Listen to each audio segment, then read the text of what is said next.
दोस्तों नमस्कार, मैं आपका दोस्त एडवोकेट एस.एल. शर्मा। दोस्तों आज हमारे YouTube चैनल के इस डिजिटल प्लेटफॉर्म के माध्यम से मैं आपको पैतृक संपत्ति क्या होती है और पैतृक संपत्ति में किसका हक होता है, किसका हक नहीं होता है, मैं आपको विस्तार से जानकारी उपलब्ध करा रहा हूं। मेरा ये वीडियो लंबा हो सकता है, इसको स्किप मत कीजिएगा। यानी पैतृक संपत्ति जो हमारा आज का विषय है, पैतृक संपत्ति क्या होती है। दोस्तों हम संपत्ति को मुख्य रूप से दो भागों में बांटते हैं। एक संपत्ति जो अपने आप स्वयं के द्वारा अर्जित की जाती है तथा दूसरी संपत्ति जो पैतृक संपत्ति जो बाप दादाओं के हिसाब से आपको प्राप्त होती है। स्वयं द्वारा अर्जित संपत्ति उस संपत्ति को कहते हैं जिसे कोई व्यक्ति अपनी स्वयं की अपने एफर्ट से अर्जित करता है, अपनी आमदनी से अर्जित करता है, या अपनी नौकरी से अर्जित करता है, या अपने व्यापार से अर्जित करता है। किसी भी संपत्ति को अर्जित करने के बहुत सारे तरीके होते हैं, जैसे वसीयत, दान, विक्रय, लॉटरी इत्यादि। इनमें से किसी भी तरीके से अगर कोई व्यक्ति किसी संपत्ति को प्राप्त करता है तब यह कहा जाता है कि उसके द्वारा अर्जित की गई संपत्ति है। ऐसी संपत्ति के संबंध में कोई भी व्यक्ति अपनी इच्छा के अनुरूप फैसला ले सकता है, बेचने का या बनाने का या कुछ भी करने का। संपत्ति पर उसके बच्चों का उसके जीवित रहते किसी भी प्रकार का कोई अधिकार नहीं रहता, क्योंकि ऐसी संपत्ति उसने स्वयं अपने द्वारा अर्जित की है। पैतृक संपत्ति का जो एक विषय है, बहुत ही महत्वपूर्ण विषय है। पैतृक संपत्ति स्वयं द्वारा अर्जित संपत्ति के अलावा जो प्राप्त होती है, पारिवारिक प्राप्त होती है, उसे पैतृक संपत्ति होती है। पैतृक संपत्ति उस संपत्ति को कहते हैं जो किसी व्यक्ति को उत्तराधिकार में प्राप्त होती है। ऐसी संपत्ति जो उसको उत्तराधिकार में प्राप्त होती है, उस अर्जित नहीं की जाती, यानी अपनी कमाई से नहीं अर्जित की जाती है, जो उसके उत्तराधिकारी के हैसियत से उसको प्राप्त होती है, उसे पैतृक संपत्ति कहते हैं। या फिर वो संपत्ति उसको उसके बाप दादाओं की प्रॉपर्टी में जो हिस्सा मिलता है वो होती है। या फिर उसे वसीयत नहीं की जाती है, बल्कि कानूनी रूप से उसे उत्तराधिकार में प्राप्त होती है। संपत्ति के मामले में कानून किसी भी व्यक्ति के रिश्तेदारों को संपत्ति का उत्तराधिकार नहीं बनाता। संपत्ति के मामले में कानून किसी भी व्यक्ति के रिश्तेदारों को अगर संपत्ति का उत्तराधिकारी बनाता है, अगर कोई व्यक्ति बगैर वसीयत किए मर जाता है, तब उसकी संपत्ति उसके उत्तराधिकारियों को मिलती है। इस मामले में हिंदू उत्तराधिकार अधिनियम और भारतीय उत्तराधिकार अधिनियम दोनों ही लागू होंगे। दोस्तों अलग अलग धर्म में मुसलमानों के मामले में उनका अपना शरीयत कानून लागू होता है। हिंदुओं के मामले में हिंदू उत्तराधिकार अधिनियम और भारतीय उत्तराधिकार अधिनियम, इन दोनों ही अधिनियमों में उत्तराधिकारियों के संबंध में स्पष्ट रूप से उल्लेख किया गया है। एक हिंदू पुरुष के उत्तराधिकारी उसकी विधवा, उसकी मां और उसके पुत्र और पुत्री होंगे।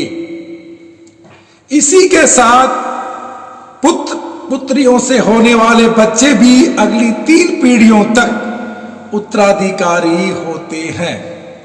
दोस्तों, ये हो गए फर्स्ट क्लास लीगल हायर। अब आती है यह बात तो सभी को पता होगी कि किसी भी व्यक्ति को उत्तराधिकार में मिलने वाली संपत्ति को पैतृक संपत्ति कहते हैं।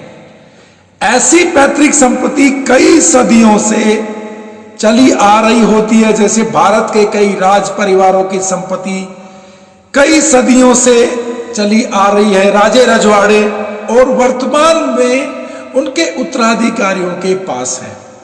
ऐसी संपत्ति यह आवश्यक नहीं कि 2 या 4, 5 पीढ़ियों से चली आ रही हो। जैसे कि एक व्यक्ति की मौत होती है तो उसकी मौत के बाद उसकी संपत्ति जब तक उसके उत्तराधिकारियों को मिलती है तब वह संपत्ति उसके उत्तराधिकारियों के लिए पैतृक संपत्ति बन जाती है। ऐसी संपत्ति में सभी उत्तराधिकारियों का बराबर बराबर का हिस्सा होता है। कोई भी उत्तराधिकारी अपनी इच्छा से पैतृक संपत्ति को नहीं बेच सकता जब तक उसका हिस्सा ना हो जाए। जैसे कि एक हिंदू पुरुष के मरने पर उसकी मां, उसकी विधवा पत्नी और उसके बेटे और बेटियों को उत्तराधिकार का अधिकार प्राप्त होता है, तब बेटे बेटियों के बच्चे भी उत्तराधिकारी होते हैं और उनके बच्चे भी उत्तराधिकारी होते हैं। यहां पर 3 पीढ़ियों तक उत्तराधिकार माना जाता है। उन तीनों ही पीढ़ियों के लिए वह संपत्ति पैतृक संपत्ति कहलाती है। पैतृक संपत्ति में बेटा और बेटी दोनों को समान रूप से अधिकार मिलता है, लेकिन 2005 के पूर्व पैतृक संपत्ति के मामले में बेटा और बेटी को समान रूप से अधिकार नहीं मिलता था, लेकिन वर्तमान में यह व्यवस्था माननीय सुप्रीम कोर्ट ने खत्म कर दी है। आज बेटा और बेटी दोनों को पैतृक संपत्ति में एक जैसा अधिकार मिलता है। जिस प्रकार का अधिकार एक पोते को होता है उसी प्रकार का अधिकार उसकी नवासी को भी होता है। ऐसी पैतृक संपत्ति बेची नहीं जा सकती। ऐसी पैतृक संपत्ति जिसका बंटवारा नहीं हुआ है तथा उसका रजिस्ट्रेशन उसके मूल मालिक के नाम पर है, तब तक उस संपत्ति को नहीं बेचा जा सकता, क्योंकि किसी भी एक उत्तराधिकारी के कहने से संपत्ति नहीं बिकती। अगर किसी पैतृक संपत्ति के 4 उत्तराधिकारी हैं तो एक उत्तराधिकारी के कहने से वो संपत्ति नहीं बिकती। यह बात जरूर है कि अगर सभी उत्तराधिकारी एक मत हो तब न्यायालय सभी को अलग अलग हिस्सों में संपत्ति बांट सकती है और जो संपत्ति का बंटवारा अलग अलग किया जा सकता है। जैसे कि कोई एक खेत किसी व्यक्ति का मालिकाना हक था और उस व्यक्ति की मौत हो जाती है, यानी मान लीजिए 5 बीघा का खेत था या 10 बीघा का खेत था, अगर उसकी अचानक मौत हो जाती है तो उसके बाद उस खेत का उत्तराधिकार उसके बेटे बेटियों के पास चला जाता है। उसके बेटे और बेटियां अपनी जिंदगी में उस खेत के संबंध में कोई भी फैसला नहीं लेते और उनकी भी मौत हो जाती है, तब उनके बेटे और बेटियों के उत्तराधिकारियों के पास उस संपत्ति का मालिकाना हक चला जाता है। वह भी अपने जीवन काल में संपत्ति के संबंध में किसी तरह का कोई फैसला नहीं ले सकते और उनकी भी मौत हो जाती है, तब संपत्ति आगे बढ़कर उनके वारिसों उत्तराधिकारियों को चली जाती है। इस तरह से उस जमीन के भविष्य में कई उत्तराधिकारी हो जाते हैं, क्योंकि हमारे समाज में धीरे धीरे परिवार का विस्तार होता चला जाता है और कोई पीढ़ी पैतृक संपत्ति के संबंध में कोई फैसला नहीं कर पाती है, तब उसके उत्तराधिकारी बढ़ते चले जाते हैं, उनकी संख्याएं बढ़ जाती हैं और अंत में संपत्ति के कई वारिस, कई उत्तराधिकारी हो जाते हैं। तो कैसे बंटवारा होगा उस पैतृक संपत्ति में? उसके लिए कई प्रकार के नियम बनाए गए हैं। खेती की जमीन का बंटवारा अलग तरह से होता है और शहरी जमीन का बंटवारा अलग तरह से होता है।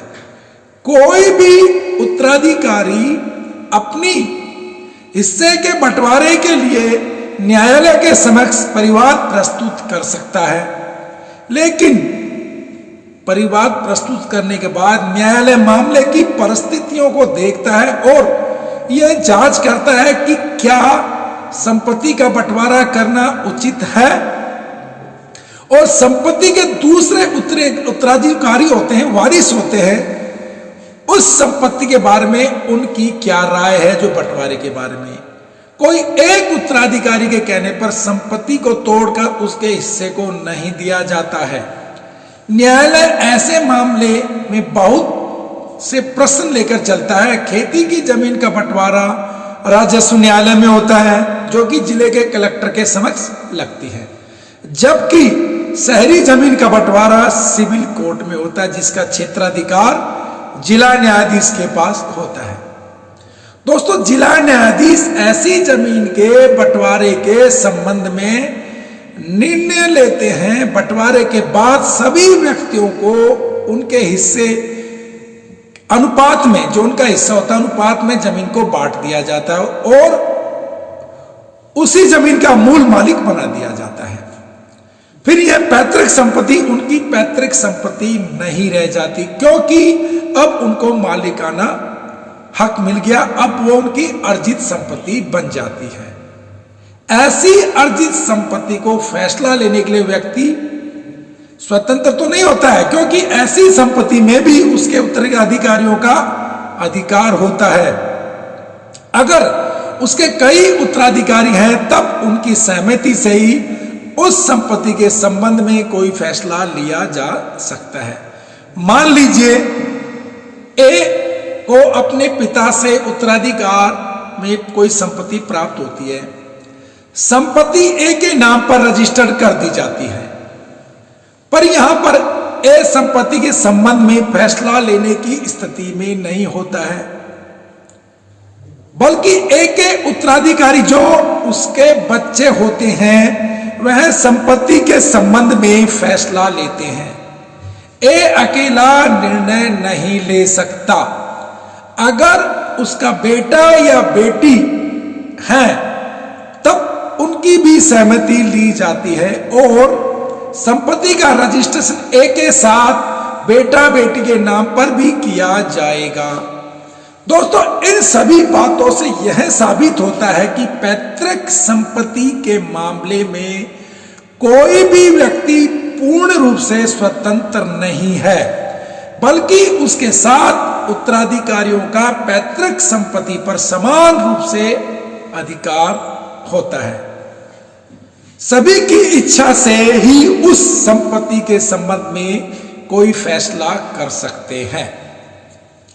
अब आती है बात, पैतृक संपत्तियां कितनी पीढ़ियां दावा कर सकती, मतलब कितनी पीढ़ियां पैतृक संपत्ति पर दावा कर सकती हैं। दोस्तों, जो वर्गीकृत पैतृक संपत्ति अविभाजित रह गई है, पुरुष वंश की 4 पीढ़ियां उस पर दावा कर सकती हैं। इसका मतलब है कि एक ही पैतृक संपत्ति पर उसके बेटे बी और बी की संपत्ति में उसके बेटे सी और सी की संपत्ति में उसके बेटे डी, यानी जो उसके उत्तराधिकारी हैं। दूसरे शब्दों में कहें तो पिता, दादा, परदादा और उनसे भी पहले कि पूर्वजों के पास अविभाजित पैतृक संपत्ति पर उत्तराधिकार हक होता है। इसके अलावा जब किसी को अपनी पूर्वजों से 3 पीढ़ियों तक की संपत्ति विरासत में मिलती है, तो उसके नीचे 3 पीढ़ियों तक के कानूनी वारिसों को उस संपत्ति में सैदाइक के रूप में अधिकार मिलेगा। इसके लिए जब ए को अपने पिता से संपत्ति विरासत में मिली तो उसके बाद 3 पीढ़ियों को उस पर उत्तराधिकार हक मिल जाएगा। अब आता है दोस्तों गैर विभाजित संपत्ति क्या होती है। अगर मान लीजिए राम यह फैसला करता है कि प्रॉपर्टी को श्याम और उसके बेटों के बीच बांट दी जाए तो चैन टूट जाएगी और श्याम को विरासत में मिली संपत्ति अब पैतृक संपत्ति के रूप में नहीं बल्कि खुद कमाई के रूप में जानी जाएगी। स्पष्ट और साधारण शब्दों में कहें तो किसी संपत्ति को पुश्तैनी रहने के लिए 4 पीढ़ियों तक कोई बंटवारा नहीं होना चाहिए। एक पैतृक संपत्ति जिसका एक विभाजन एक विलेख या पारिवारिक व्यवस्था के जरिए बंटवारा किया गया है जैसा कि व्यवस्था में लागू होता है, पैतृक संपत्ति खत्म हो जाती है। दूसरे शब्दों में कहे तो जब हिंदू गैर विभाजित परिवार में बंटवारा होता है तो जिस परिवार के शख्स को संपत्ति मिलती है वह खुद अर्जित की हुई बन जाती है। इसका एक उदाहरण है उत्तम बनाम सौभाग सिंह एवं अन्य के मामले में 2 मार्च 2016 को सुप्रीम कोर्ट ने एक आदेश सुनाते हुए कहा कि संयुक्त परिवार की संपत्ति विभिन्न व्यक्तियों के हाथों में एक संयुक्त परिवार की संपत्ति नहीं रह जाती है जिन्हें हिंदू उत्तराधिकार अधिनियम 1956 की धारा 8 के तहत यह मिली है, क्योंकि वे संपत्ति को सामान्य किराएदार के रूप में रखते हैं न कि संयुक्त किराएदार के रूप में।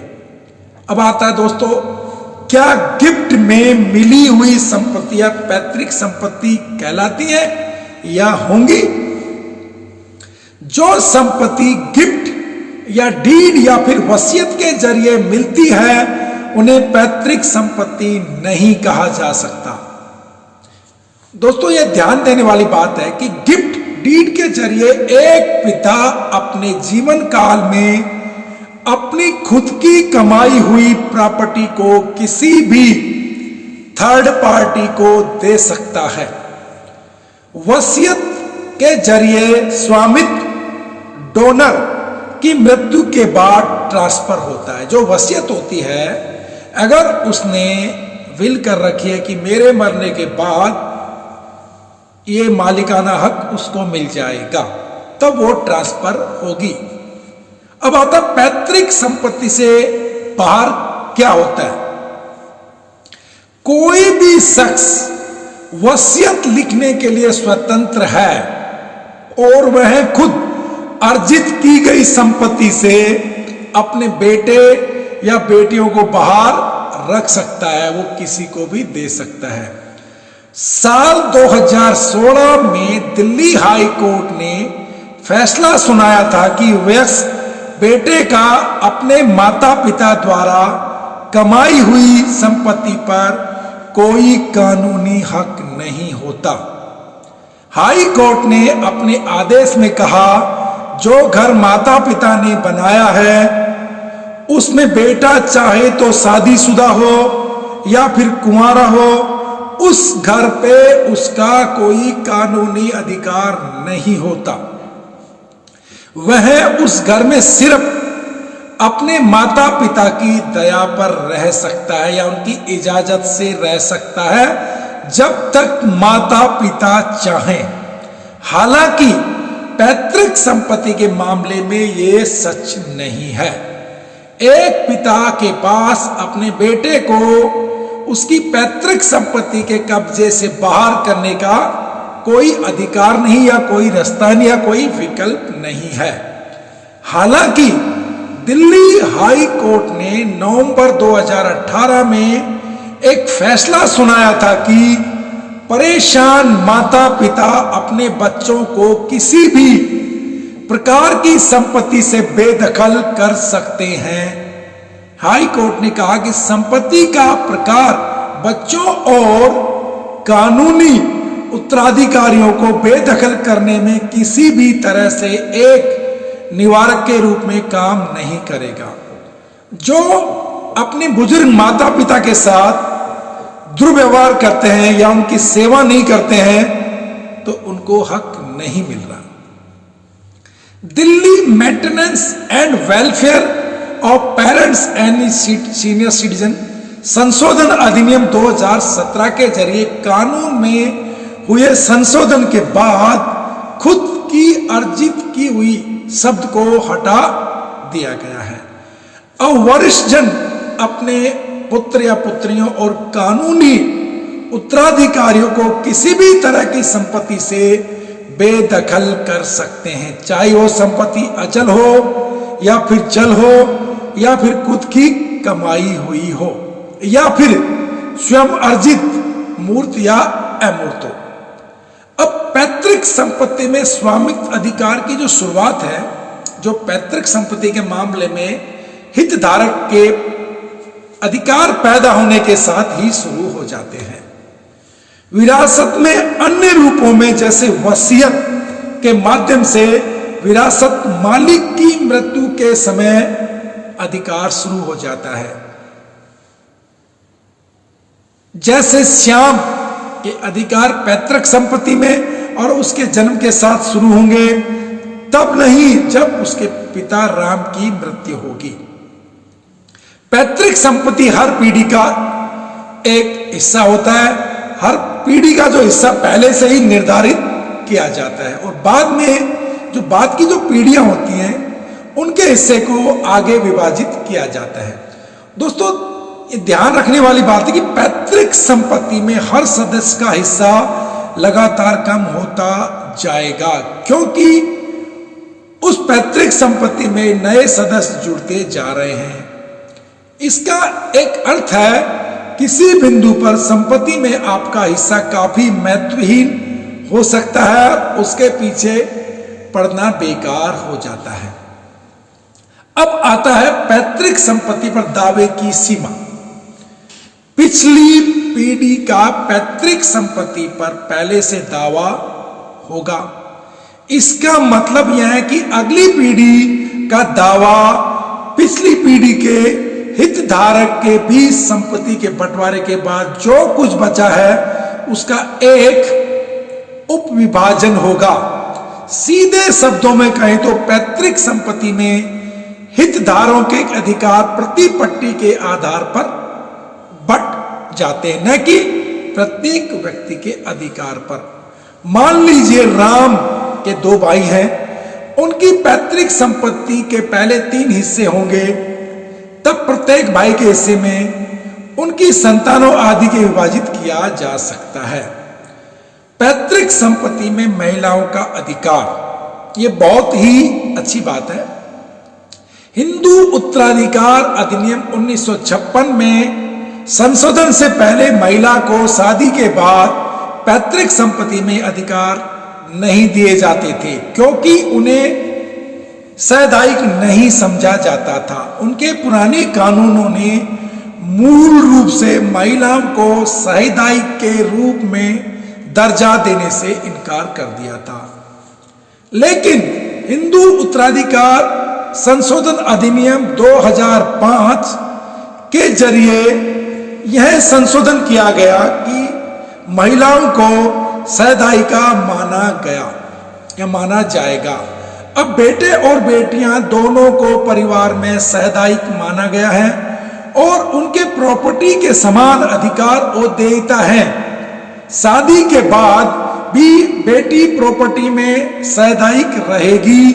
यह कहा गया कि बेटियों के पैतृक संपत्ति में बेटों की तरह समान अधिकार है। लेकिन सुप्रीम कोर्ट ने कहा कि इस प्रावधान को लागू करने के लिए बेटी और पिता दोनों का 9 सितंबर 2005 तक जीवित रहना जरूरी है, वरना यह कानून लागू नहीं होगा। साल 2018 में सुप्रीम कोर्ट ने जो आदेश दिया था कि मृत पिता की संपत्ति पर भी बेटी का अधिकार है, भले ही पिता इस तारीख पर जीवित हो या नहीं। हालांकि मातृपक्ष से अर्जित संपत्ति को पैतृक संपत्ति के रूप में नहीं माना जाता। अब पैतृक संपत्ति को नियंत्रण करने वाले कानून क्या है और क्या कहते हैं? पैतृक संपत्ति हिंदू, सिख, जैन और बौद्धों में हिंदू उत्तराधिकार अधिनियम 1956 के प्रावधानों के तहत विभाजित की जाती है। इस संबंध में नियम ईसाइयों के मामले में भारतीय उत्तराधिकार अधिनियम 1925 द्वारा लागू होते हैं। मुसलमानों के मामले में मुस्लिम पर्सनल शरीयत आवेदन अधिनियम 1937 के प्रावधान लागू होते हैं। ईसाइयों में विरासत और उत्तराधिकार के नियम पुरुषों और महिलाओं के लिए समान होते हैं। इसके अलावा उनकी संपत्ति को स्वयं अर्जित माना जाता है। इसके अधिग्रहण के तरीके के बावजूद और किसी के जीवन काल के दौरान कोई और इसके लिए दावा नहीं कर सकता। लेकिन मुसलमानों के तहत दो तरह के उत्तराधिकार होते हैं। पहला हिस्सेदार, जिनका मृतक की संपत्ति में कुछ हिस्सा होता है, और दूसरा अवशिष्ट, जो उस संपत्ति में हिस्सा लेता है, जो हिस्सेदारों द्वारा अपना हिस्सा लेने के बाद बची हुई है। अब पैतृक संपत्ति को कौन बेच सकता है? हिंदू कानून के तहत हिंदू गैर विभाजित परिवार के मुखिया परिवार की संपत्ति की देखरेख करते हैं। पैतृक संपत्ति को एक या आंशिक मालिक को एकमात्र निर्णय से नहीं बेच सकते, क्योंकि ऐसी संपत्ति 4 पीढ़ियों का दावा होता है। पैतृक संपत्ति को बेचने के लिए हर हितधारक की मंजूरी जरूरी होती है। सभी सहदायक, जिनमें बेटियां भी शामिल होती हैं, वह बंटवारे या पैतृक संपत्ति को बेचने की मांग कर सकती हैं। अगर किसी हितधारक को संपत्ति में अपने हिस्से से महरूम कर दिया जाता है, या अगर एक सदस्य अन्य सदस्यों से परामर्श किए बिना संपत्ति को बेचने का फैसला करता है, तो अपने अधिकारों की मांग करते हुए वो आपत्ति पेश करके कानूनी नोटिस भेज सकता है। तो दोस्तों, आज जो मैंने बताया है कि पैतृक संपत्ति के बारे में, पैतृक संपत्ति वह प्रॉपर्टी होती है जो जमीन का टुकड़ा होती है, जो किसी शख्सियत के पूर्वजों से जुड़ा होता है। तो आज ये जो मेरा वीडियो काफी लेंदी है, लंबा है, और मेरे द्वारा दी गई जानकारी अगर आपको अच्छी लगी हो तो प्लीज लाइक कीजिए, सब्सक्राइब कीजिए। अगर कुछ कमी रह गई हो तो आप हमें कमेंट्स कर सकते हैं, या आप हमें मेल कर सकते हैं, व्हाट्सएप कर सकते हैं। हम आपकी शंका का समाधान करने की कोशिश करेंगे, और हमारा उद्देश्य केवल आपको जागरूक करना है। और दोस्तों, अगेन मैं आपसे रिक्वेस्ट करूंगा कि आप हमारे चैनल को लाइक कीजिए, सब्सक्राइब कीजिए और बेल आइकॉन जरूर दबाइएगा, ताकि हमारे द्वारा जो भी वीडियो सर्वप्रथम अपलोड किया जाता है वो आप तक सबसे पहले पहुंचे। अच्छा दोस्तों, नमस्कार।